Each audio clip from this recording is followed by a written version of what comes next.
வணக்கம் நேயர்களே, இது ஐபிசி தமிழின் பேசும் களம் நிகழ்ச்சிக்கு உங்களை வரவேற்கின்றோம். இந்த நிகழ்ச்சி ஒரு விசேட நிகழ்ச்சியாக அமைய இருக்கின்றது. முக்கியமாக இந்த நிகழ்ச்சியினுடைய விருந்தினர் தமிழ் பேச முடியாதவர், தமிழ் தெரியாதவராக இருக்கும் பட்சத்தில் இந்த நிகழ்ச்சியானது முற்றுமுழுதாக ஆங்கிலத்திலே செல்ல இருக்கின்றது. அதனால் இந்த நிகழ்ச்சி தமிழில் இல்லாத ஒரு காரணத்தினால் இந்த நிகழ்ச்சி முழுமையாக ஆங்கிலத்தில் இருக்கும் பட்சத்தில் நமது பார்வையாளர்கள் இதனை பொறுத்து கொள்ள வேண்டும். மிக முக்கியமான ஒரு நேர்காணலாக அல்லது மிக முக்கியமான விருந்தினராக இந்த காலகட்டத்தில் அவர் இருப்பதனால் இந்த நிகழ்ச்சியை ஐபிசி தமிழ் ஏற்பாடு செய்திருக்கின்றது. நாங்கள் நேரடியாக நிகழ்ச்சிக்கு செல்லலாம். Welcome to this special show.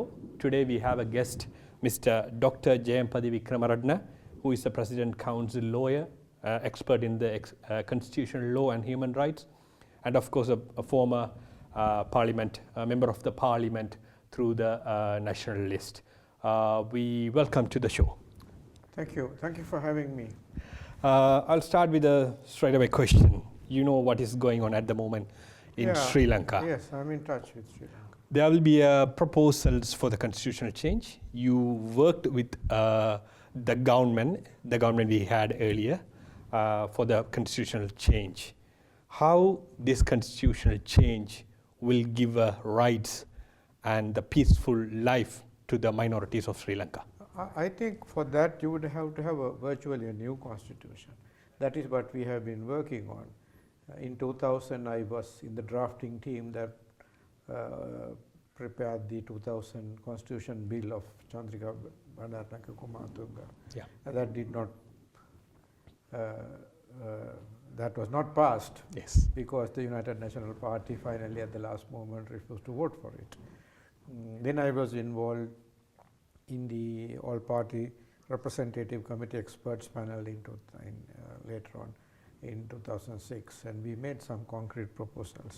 And of course I was a member of the steering committee of the Constitutional Assembly of the last parliament, when parliament appointed Constitutional Assembly as a committee of parliament consisting of all 225 members. There was a steering committee. We came with the interim report, which I think went very far to address the some of the burning issues that we face in Sri Lanka. Right now the debate in Sri Lanka is not about a new constitution, but what should be done immediately, because there is anger on the street, there is frustration, people don't have the essential wherewithals, petrol, diesel, electricity, all gas, fundamental everything. needs. Medicine now. Yeah.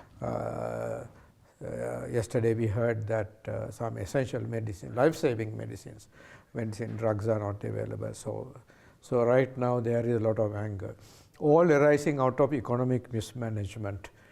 Not only economic mismanagement, but also that's directly connected to the political mistakes as well. Because it's also because of authoritarian rule. There is no discussion. This is everything.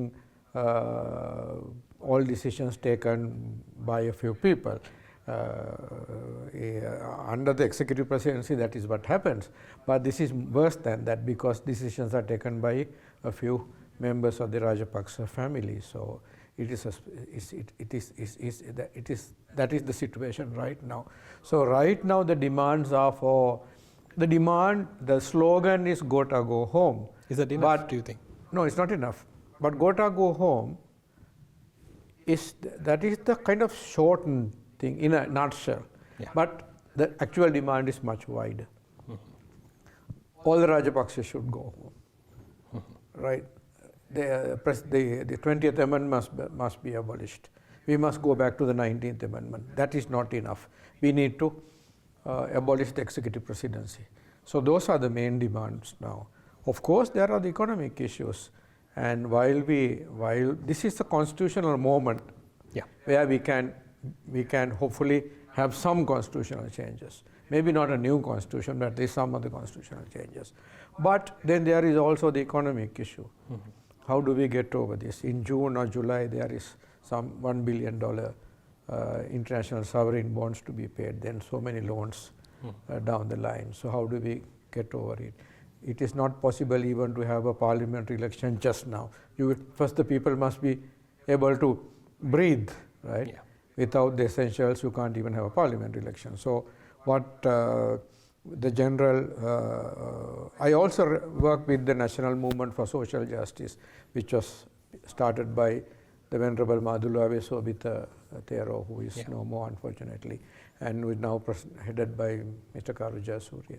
So we have been talking to other civil society groups, and what we suggest is that, let anybody be in the government, right? We can't force people to be or not to be in the government, but let there be some skeleton cabinet, but so that the opposition and the government can, even if the opposition do not be part of the government or not a part, they could agree that to work together to at least overcome this economic crisis. But also that working together must be conditional to constitutional change. Abolish the 20th Amendment, bring back the 19th Amendment, abolish the executive presidency, and then subject to that, also for the government and the opposition and civil society groups, also to appeal to the international community to help us in this situation, to get out of the situation, at least for a few months, so that there could be a parliamentary election at the earliest possible opportunity.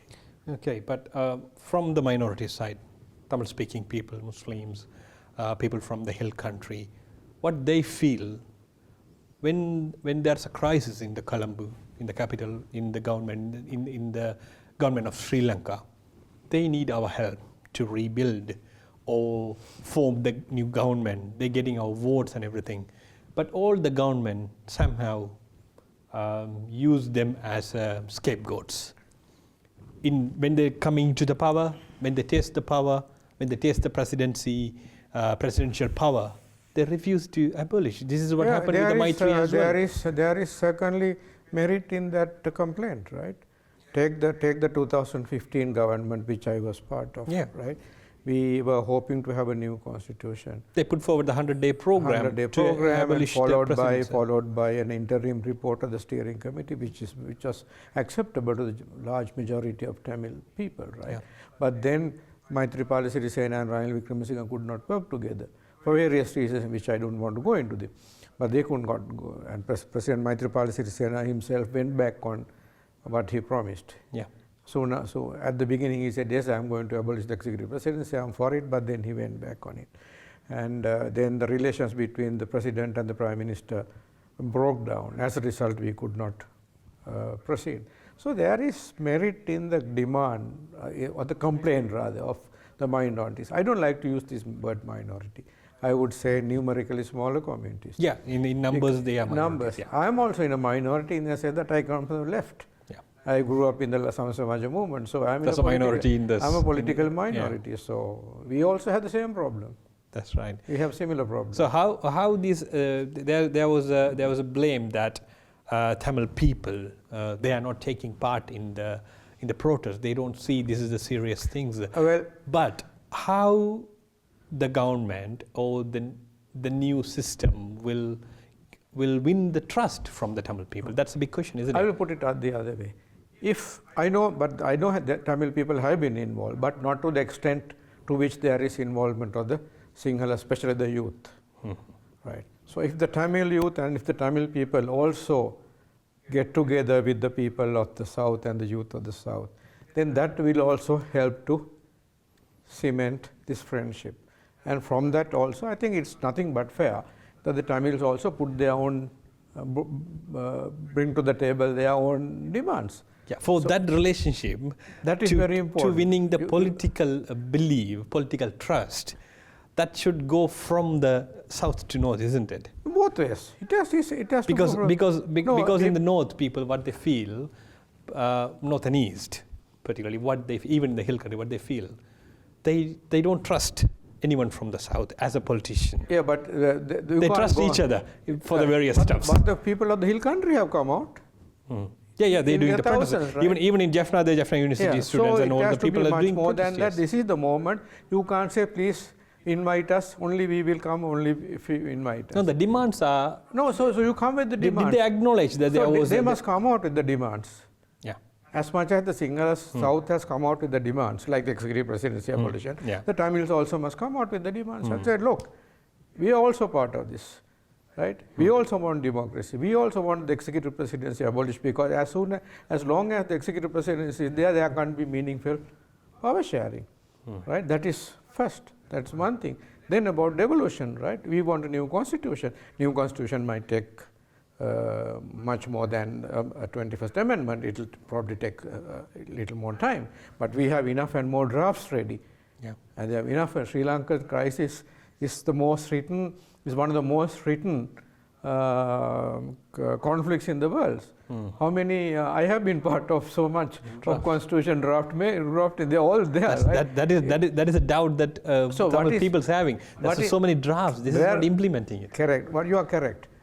There are enough and more drafts, but the political will of the main political parties has not been there.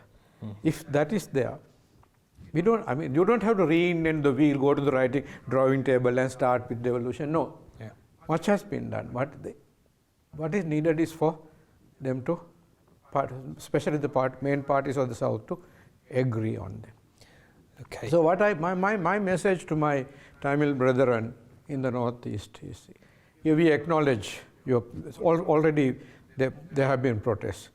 I think I would have wished to see more protests, more people supporting the people of the South. Also, what is important is that this is not, what has failed is not only the Rajapaksa family. Sinhala Buddhist, extreme Sinhala Buddhist nationalism has failed. That is my next question. Yeah, it has failed. If it's a party change, if it's a person change, or if it's a family change, no, it's much more than that. Will it give a good governance? Will it create a good government? This is a failure of extreme Sinhala Buddhist nationalism. So how are we going to win the nationalism, or how are we going to break away the state of the Sri Lankan state, which is based on the racism? I will put it like this: religious fundamentalism. I will put it like Sinhala, this ethno-nationalism, religious fundamentalism from the South already.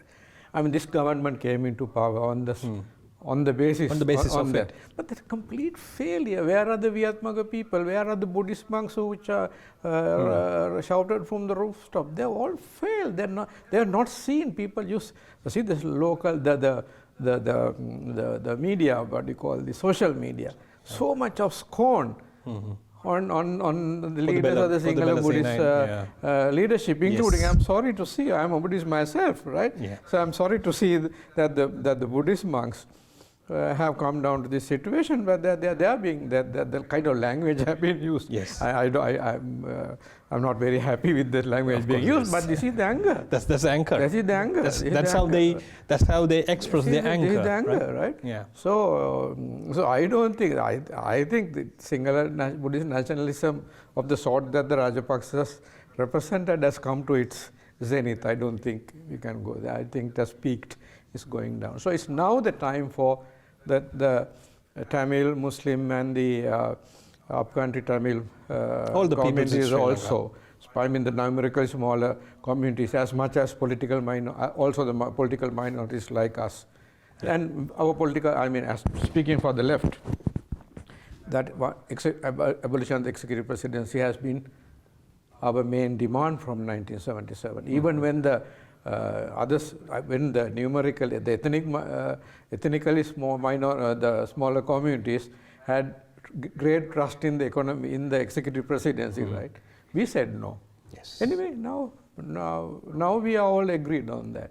So this is the moment. So don't let us not. Even at that time, people didn't believe that, but the representation from the Tamil community, Tamil leaders, they did it. So even the Tamil people have anger on the Tamil leaders as well. Yeah, that is you can also see there. that you can clearly see that how the TNA votes are decreased in the last election, and the National Party is winning over there. It's because of their mistakes. Yeah, I've seen that. And probably I don't know. Another thing is that you mentioned that the Sinhala Chavanism or the religious fundamentalism going down at the moment, but that's no guarantee it won't come back, because the parties who just wanted to win the election in the South, they're using the but it's not going to fundamentalism. be- Even the JVP did that, Yes, isn't it? Yeah, I'm not denying it that it's not been done, but I don't think.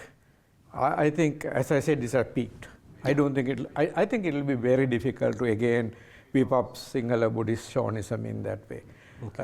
I'm not saying, I'm not ruling out completely. It'll be difficult, at least in the near future, to do it. So this is this political moment, right? Yeah. Where the extreme Sinhala Buddhist nationalists are being virtually defeated, right?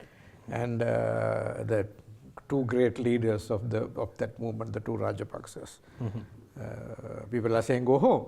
Yeah. Right? So you have that situation. So it is this is a constitutional moment, maybe not for complete constitutional change, but to take this initial step of abolishing the executive presidency, going back to the 19th Amendment. My position is that even if you abolish the executive presidency, still we must have the 19th Amendment provisions. Yeah. Because we neither want a all-powerful Parliament? president, neither do we want an all-powerful prime minister. Of course, in a parliamentary system, there is an inbuilt safeguard that the prime minister can be defeated at any moment. But then appointments to the independent commissions, appointments to the judiciary, appointments to the election commission, all that we have to work. This constitutional council offers us a good vehicle, so to say, for a national consensus on this. The Constitutional Council during the 2015 to 2019 period worked fairly well. There have been problems, but we can improve on it now. Okay. So when we talk about the parliamentary system, the devolution of power, when there are 225 members of the parliament, the majority will be a Sinhala speaking people or from South. That representation will be there as a majority. So how is going to be balanced in the power in the parliament, do you think? No, first you have to, if you take devolution as we have now, the 13th Amendment, there are certain inherent flaws in that system. They have to be addressed. You use by the law, you say? By the Constitution. By the Constitution. So that there are no loopholes. Okay. Governor's powers have to be reduced. Yeah. Powers of the governor, powers of the governor over the provincial public. They don't need a governor.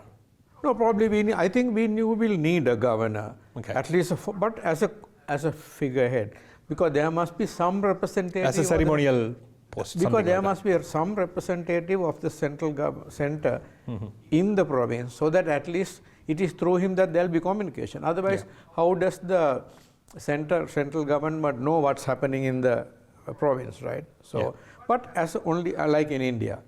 Yeah. Only a. But even in India, they say that's not I know enough. it has been used by. Yes. So we can learn from those mistakes also, right? Those issues. And the Provincial Councils Act gives the provincial governor control over the provincial public service. That must be done away with. And he has to money bills, any provincial statutes having a financial aspect. Yeah. He has to sign. So that must go. Then national policy. National policy is made by the center, but there is no consultation with the provinces. On devolved issues. So there must be a constitutionally mandated consultation process. Then there must be a second chamber, in my view. I strongly support a second chamber of Parliament. Okay. Parliament representative mainly of the provinces. Yeah. Maybe 5 each from the province, elected on the basis. Like they have in here, House of Commons and the House of Parliament, same. No, House of Lords is a hereditary thing. That's a different one. But like in India. Like in India. Lok Sabha and Rajya Sabha. Representative, like the Rajya Sabha. But I would say equal numbers from all the provinces. 5 into 9 is 45, not a big amount. Okay. Right? Maybe, yeah. And then proportional representation. They come under, they are elected by the provincial councils. On the basis of proportional representation, so that the smaller parties in the provinces also get representation. Then constitutional amendments must have the approval of the second chamber as well. Parliamentary legislation on devolved subjects, apart from the two-thirds majority in Parliament, must also have the approval of the second chamber. National policy must be approved by the second chamber. Then even on non-devolved matters, at least the second chamber must be able to send their comments, review and send their comments to Parliament, so that it will also act as a barrier to hasty legislation. So that the second, I mean, in the old Senate, there were some very good intellectuals like Sir Nicholas Artigala, Dr. Pires, Professor Doreen D'Souza, S. Nadesan. Yeah. I mean, they did a very good job as members of the second chamber. Yeah. So you can have a second chamber representative of the provinces, but having people of that caliber elected from the provinces. So they have a twin role. They represent the provinces. Also, they get involved in the central legislation, central legislative process at the center, so that the provinces also work in the center. So that brings the provinces and the center to be working together.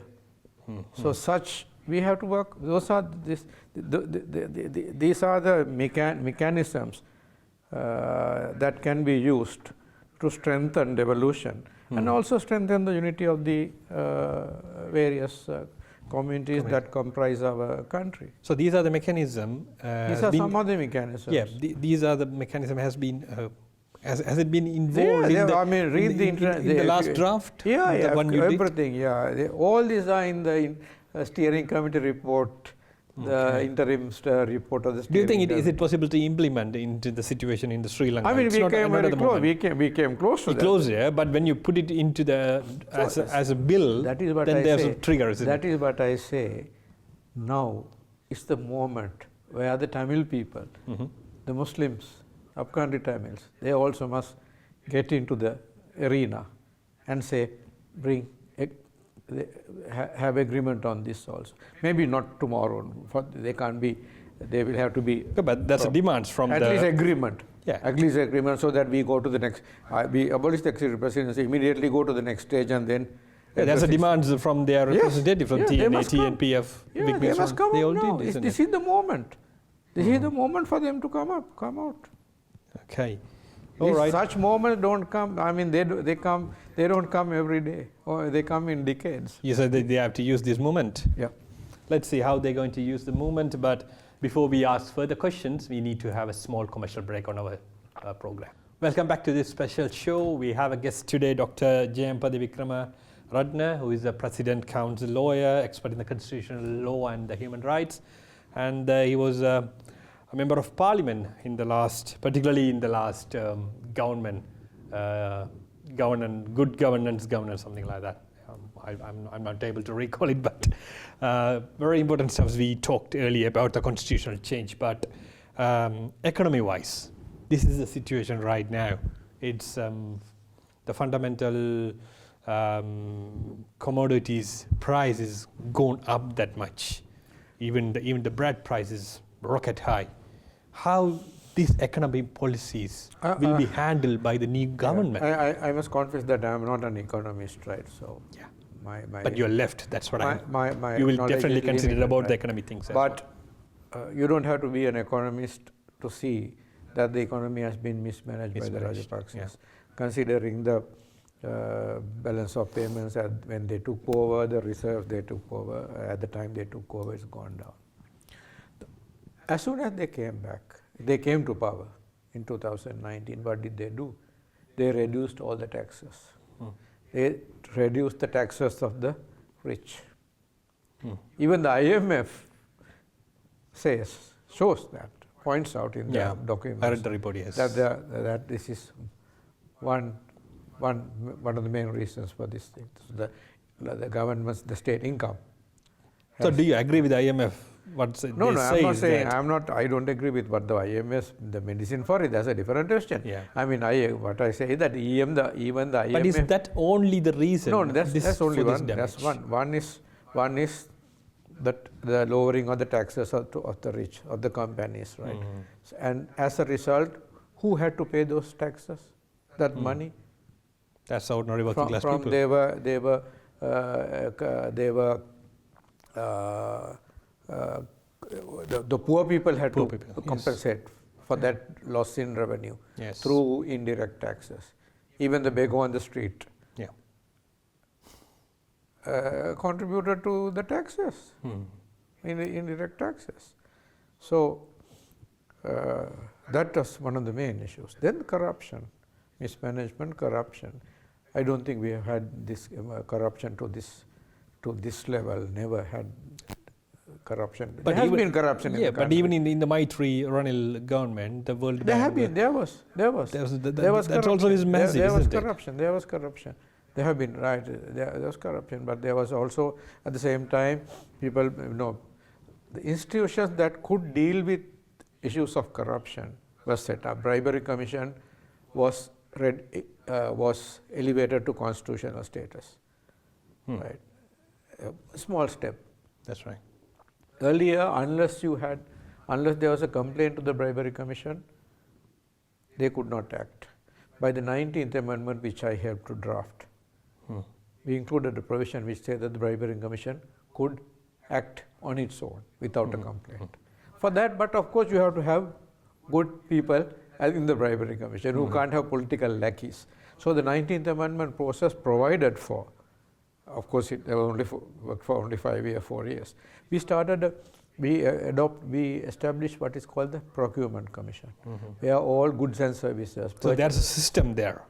Yes, National Procurement that's abolished by the 20th Amendment. Yeah. Earlier, during the Chandrika Bandaranaike Kumatunga period, there was a National Procurement Agency. But it was not a constitutional agency. As soon as Rajapaksas came in 2005, that was abolished. By the 2019, the 19th Amendment of 2015, we gave constitutional recognition to we set up a National Procurement Commission. And there were some very good people in that. But they did a lot of work. They prepared all these procurement, these guidelines, everything. But they were not finalized and gazetted by the government. So the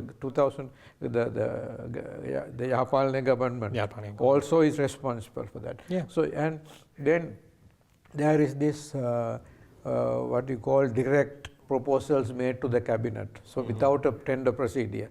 I'm not saying that they should be completed. There may be instances where there is possibility of direct offers being made by investors or whatever. But then that must be transparent. So what needs to be done? The question is now. So you need to put this. The people in the street, they put forward go home. Yeah. So the Rajapaksa family needs to be out. Even now they said all the 225 members needs to go. You proposing that there's a constitutional change and the presidency of abolishing the presidency. But the question is, what needs to be done for the economic crisis? The constitution cannot change the economy. Yeah, that's what I'm asking. It can so provide, what needs to be but done? it can provide. Who can provide that? The Do you think it's Constitution Sajid? itself. No, I'm not talking about the people.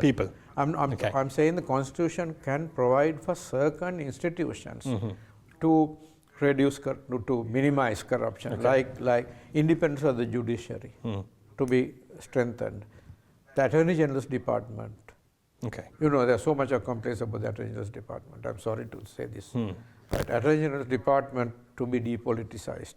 There is most of the people in Sri Lanka think that the Attorney General's Department has been politicized. That is the general view. So that has to be changed. I mean, I was in the Parliamentary Oversight Committee on Law and Media. For a short period, I chaired it also. We were working on a piece of legislation. We couldn't complete it on making the Attorney General's Department a completely independent entity. So we have to do that, right? Of course, with some second oversight. And Bribery Commission to be strengthened. All this Procurement Commission must be brought back. And then appointments to the public service. Appointments to the public service, there are casual appointments made by politicians. The ministers, I remember, especially the worst case was the Minister of Education, where thousands of people were appointed as casual employees So by the Minister of Education corrupt the system. from his, not for corruption. I'm not saying that minister was corrupt. I'm saying that all these appointments were made without going not on the basis of merit. Yeah. And I remember Mr. Sumandiran complaining in Parliament, saying that even to the schools in Jaffna, appointees, people were appointed, as labourers and officers, the lower grades, from the minister's electorate. So these casual appointments must go. If you look at the health sector, there are a large number of people who have been appointed from the districts of the various ministers of health we have had. So that must stop. Of course, and then the public service itself must be. Yeah, I understand that. But the question in front of the people right now. Yeah. We say everything. This has to be done. But there needs to be a body to do it, right? There has to be a governance. Somehow we need to form the government. Who is going to give that alternative? No, I agree that there is a huge leadership crisis. Not only for the opposition, but even in the government there is a leadership crisis. Who next? Who is there to next? Yeah. So we have that is. I mean, I don't want to express whom I don't want to express my own whips. But you're going to put forward your demands, right? People are saying, large majority of people are saying, all 225 must go home. Yeah. But these 225 people were elected by the people just 2 years back. Yeah. So now they are realizing there's a chances that they will be elected again as well. Yeah, there should be an election again. Yeah. And that is very important that we have a parliamentary election soon. We abolish the presidency, go into a parliamentary election, let the people elect there. If the people then think that these 225 should go, let them do that and elect their own people. After that, the people can't say. Do you have a program to put forward to the people? Not me. The political parties must come out with programs. Okay. I belong to a small left party, right? That's what I'm asking. Which is not. We are not going to win the election. Yeah. Right. But you have alternative program to put forward to rise it to the people. The left has always had a program. Yeah. I'm not saying that socialism is around the corner. Revolution is not around the corner. I'm not talking about it. We are working it. within a capitalist system. So we come to a very good point. Yeah. So even under you have at least people has to exercise the rights under the democratic you have a democracy. Globalized economy, right? I come from the left, and I also come from the LSSP, and we also always said, in the times of the Soviet Union, also we Trotskyists, we said that there cannot be you cannot build socialism in one country because it's a global order. Economy is a global order, right? So the global order today is capitalism. That's right. We like it or not. So, but still there is someday there is change, and hopefully there will be someday. What can be done? What should we now fight for immediately? Social justice. That's right. And how can the Constitution, help in ensuring social justice, at least to some point, by constitutionalizing, putting in the fundamental rights chapter. Don't forget that our fundamental rights chapter, we only have civil and political rights. Yeah. Even that, we don't have the right to life. We need to have economic, social and cultural rights, children's rights, women's rights, rights of the disabled, rights of the various other minorities. I mean, minorities means political sexual minorities, all that, what you call this, all that must be brought in, environment rights. And I'm a strong believer in economic and social rights in those things. In a constitution, like, let me explain. Okay. What are these social and economic rights we are talking about? The right to clean water, adequate food, clean water, health, access to health. I'm not saying give everything free. I'm not saying give everything free, but there must be equal access to food and all the fundamental essentials. Food, clean water, food, health, education. Education, of course, much more than access. I'm for total free education up to the university level, right? I'm not against private universities, but the state sector must provide. So like that, there can. So that's a question when you talk about the rights. Can we explain?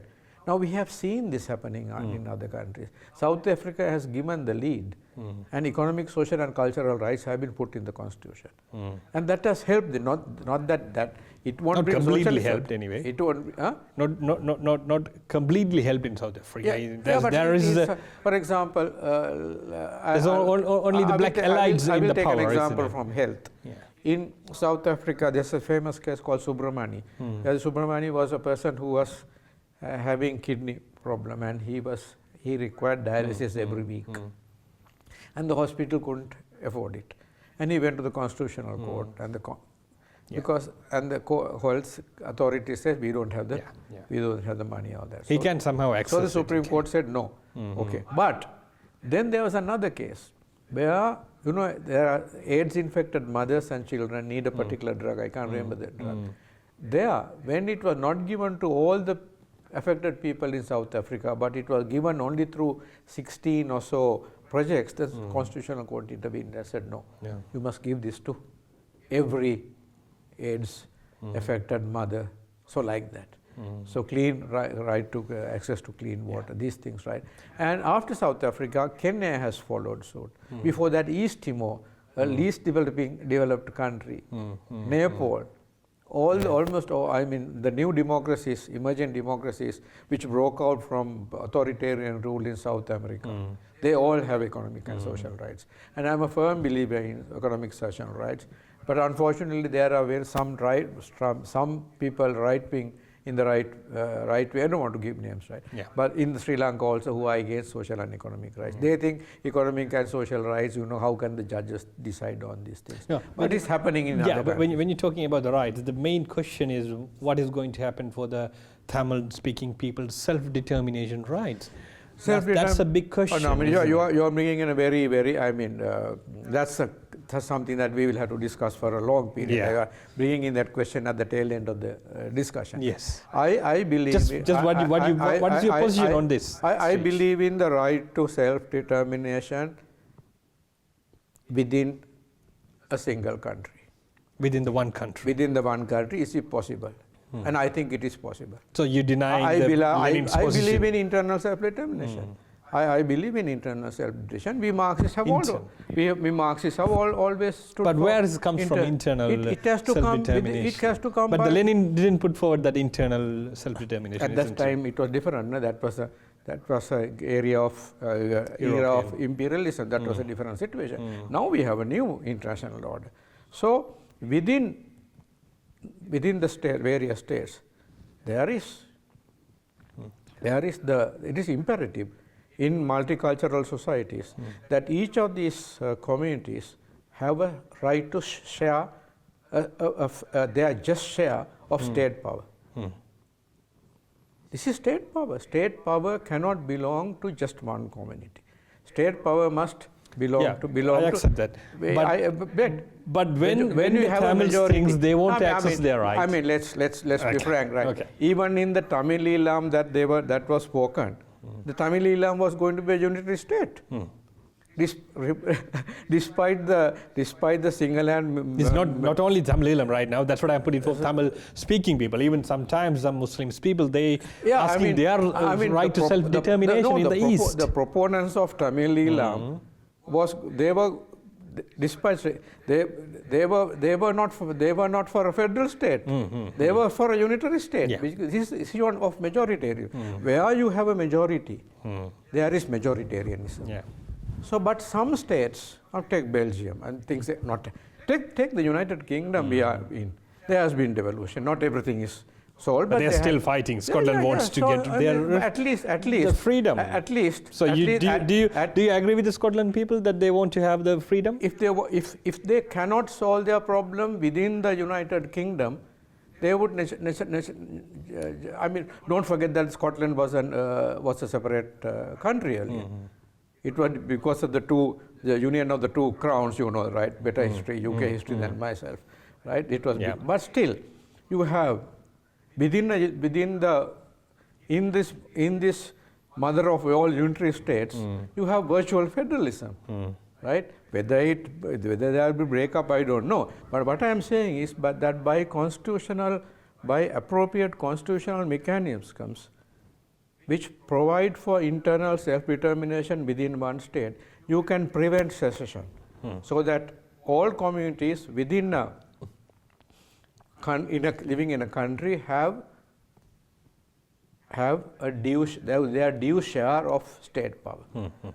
It is, whether it's a separate state or not, it's finally state power. No? That's right. State power. So you have to have, and I say within Sri Lanka it is possible through genuine and meaningful devolution to solve this problem in our Sri Lanka. Who will decide that? We have to all get together and do it. No, what I'm asking No, there's is no question of one person divide. No, in here. I mean the Sri Lankan polity. Yeah. The entirety of the Sri Lankan polity. In UK, even the Scotland people, they have a chance to decide even once. Now they're asking another referendum. I'm not talking about secession. You are going. No. Please, I'm not talking about secession. I'm saying that what I'm asking, when we decide, okay, we will have that's a possibility to live in as a country. Will you give a chance for the Sri Lankan people to decide whether they want to live in one country or they want to have I'm not on that. What I'm saying is. No, what I'm asking. I'm against secession. Okay. I say secession can be prevented. Yeah, can be prevented by appropriate mechanisms for each other, for all the communities to have state power. And state power, sharing state power both at the center, and that is through, for example, like the second chamber example, and meaningful devolution in the north and east. Not only north and east, south. I come from Kandy. I was born in Kandy. I come from a very poor area. Yeah. I mean, the Kandy people asked self-determination first time in the history. Kandian provinces had Kandian chiefs asked for devolution, provincial for federalism, right? So I mean, we don't want our decisions, every decision taken in Colombo. We also want power for our provincial councils. We want devolution for our areas. So let all 9 areas or all 9 provinces have that there be mechanisms for us to exercise our own. I mean, we are not asking for defense and passport issues and all that, but agriculture, schools, health, right, rural development, roads, industries. That can be easily. But they don't have to everything. I agree. What you're saying. That is what is needed. I understand what you're saying, but what my question is, there was some there is a wish from the people of North and East that they want to have a separate country or they want to exercise their own powers. No, I don't agree. There is no yearning for a separate state. Okay. That is separatism. At least I mean, as my understanding is that the Tamil people of Sri Lanka want to live within one country, but with their rights safeguarded, so that they also have their heads high. So they are also equal partners in the Sri Lankan state, and that can be ensured by meaningful, extensive, and meaningful devolution with powers sharing at the center, fundamental rights. Not only civil and political rights, economic, social, cultural language rights, equality of language, all those things.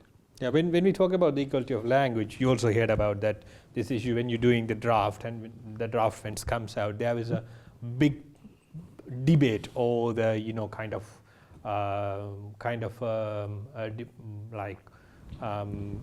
unwanted things happening in the north, and there's a big debate about this unitary state.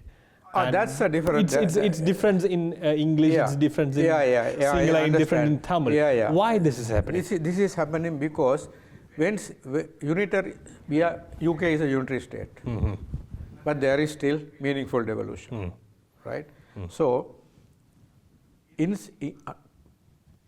so happens that in Sinhala, when you say Ekiya, Eka means Ekiya. So for most people, to drop the word Ekiya means there can be division.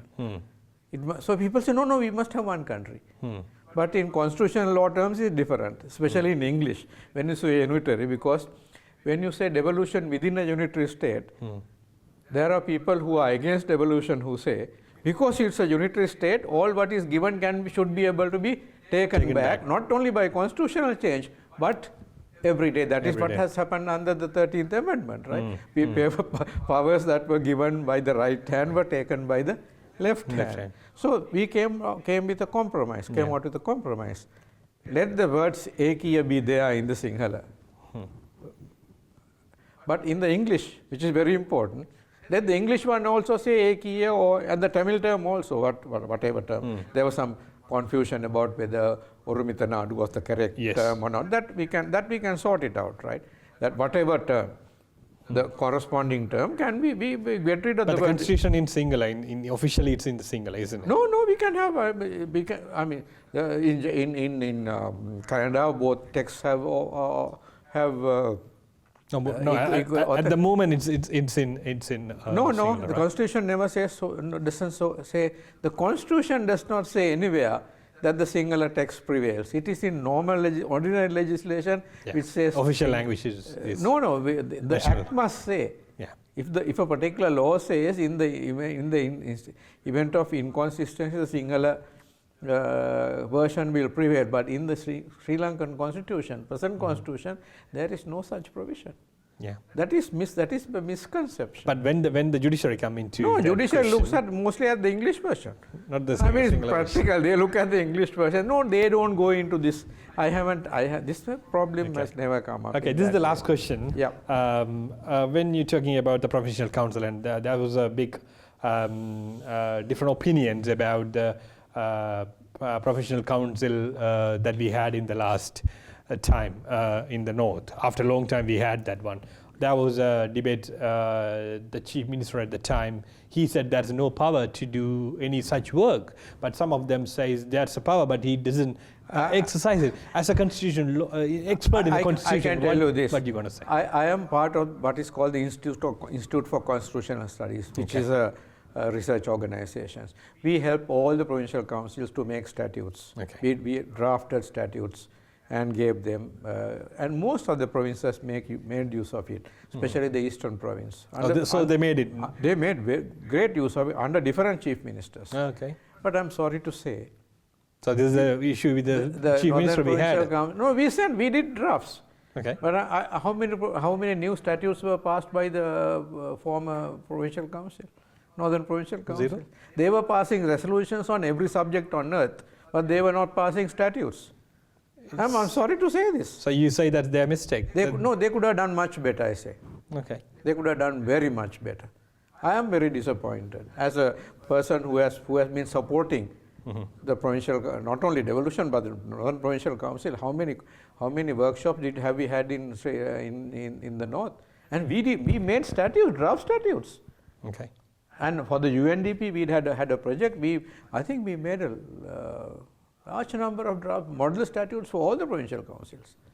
How many of them were passed in the Northern Provincial Council? I hope the next Provincial Council will do much better.